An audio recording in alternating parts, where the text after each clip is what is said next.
पहले बात करेंगे मध्य प्रदेश के 4 कैबिनेट मंत्री जो गुजरात रवाना हो चुके हैं। बता दें कि मंत्री डॉक्टर नरोत्तम मिश्रा, अरविंद भदौरिया गुजरात के लिए रवाना हुए हैं। मंत्री विश्वास सारंग और मंत्री इंदर सिंह परमार भी गुजरात रवाना हो चुके हैं। बता दें कि सभी को 16 सीटों की जिम्मेदारी दी गई है। ये 4 बड़े नेता गुजरात पहुंच चुके हैं। वहीं आपको बता दें कि अलग अलग विधानसभा सीटों पर जो ये चुनाव होना है, कुल मिलाकर 160 नामों की सूची जारी होनी है। पहली सूची बीजेपी थोड़ी ही देर बाद जारी कर सकती है, ऐसी खबरें हैं। तो गुजरात चुनाव को लेकर लगातार खबरें सामने थीं। तमाम नेताओं को जिम्मेदारी सौंपी गई है और ऐसे में मध्य प्रदेश के 4 बड़े नेता, 4 कैबिनेट मंत्री फिलहाल गुजरात के लिए रवाना हो चुके हैं।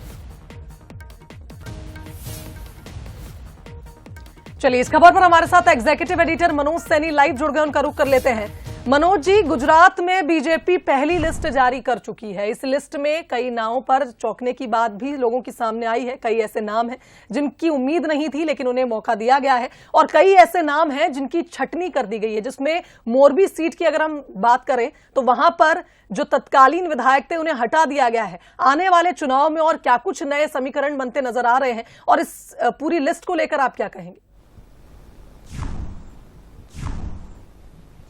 देखिए, करीब 160 लोगों की भारतीय जनता पार्टी गुजरात की सूची जारी हुई है, और यदि अभी तक हम देखें तो 38 लोगों के टिकट काटे गए जो सिटिंग विधायक है, लेकिन 69 विधायकों को फिर मौका मिला है। तो ये समझ आ रहा है कि लोगों के परफॉर्मेंस को देखा गया। भूपेंद्र सिंह को घाड़ोलिया जो विधानसभा है वहां से चुनाव लड़ेंगे, जो मुख्यमंत्री है गुजरात के। लेकिन उसके अलावा रविंद्र जडेजा की पत्नी की बात करें, उनको टिकट दिया गया जामनगर से, या बाकी अन्य चेहरों को हम देखें तो कुल मिलाकर 14 महिला, 13 एससी और 24 एसटी वर्ग को टिकट दिया गया।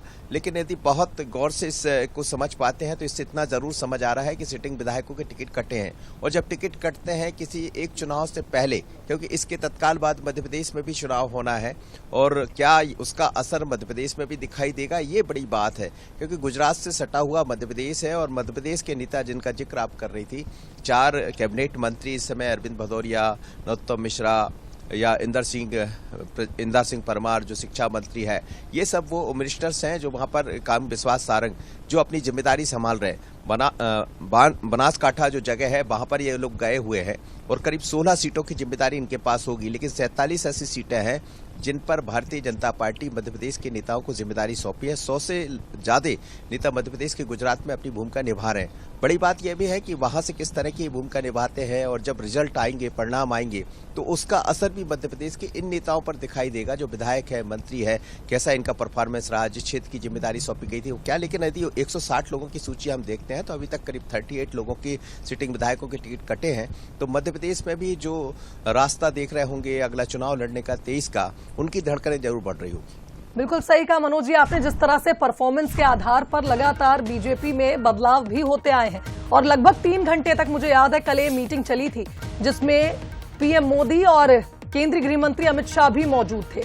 काफी मंथन हुआ, उसके बाद 38 टिकटों को काटा गया है, जैसा आपने भी जिक्र किया है। ऐसे में अब पहली सूची बीजेपी ने जारी की है 160 सीटों पर। आने वाले चुनाव में पता चलेगा कि किस तरह से यहां पर बीजेपी एक नई रणनीति के साथ आगे बढ़ती है।